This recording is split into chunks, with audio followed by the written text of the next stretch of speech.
L'image est toujours saisissante, celle d'une retenue d'eau de 27 hectares entièrement vide. Devant ce barrage de 22 mètres de haut, le paysage semble lunaire.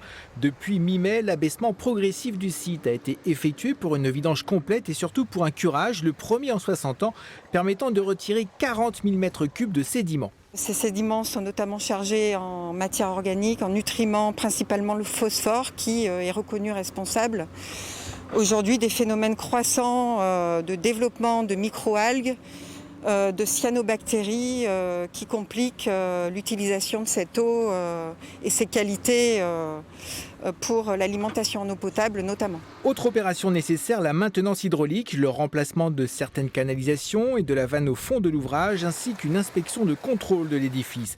Coût des travaux 533 000 €, financé par Limoges Métropole, l'agglo qui a comme projet de créer à Limoges une filière autour du cycle de l'eau. Nous avons à Limoges les bureaux de l'Office international de l'eau. Pas grand monde le sait, mais c'est une réalité. On produit une eau parmi les plus pures de France, d'une des meilleures qualités de France et surtout la moins chère de France. Donc autour de la thématique de l'eau en général, qui est un enjeu de demain. L'eau, c'est une richesse, c'est la richesse de demain, l'eau. Et bien autour de cette thématique, on doit pouvoir arriver à structurer une filière à l'image du pôle européen de la céramique, créer cet écosystème favorable.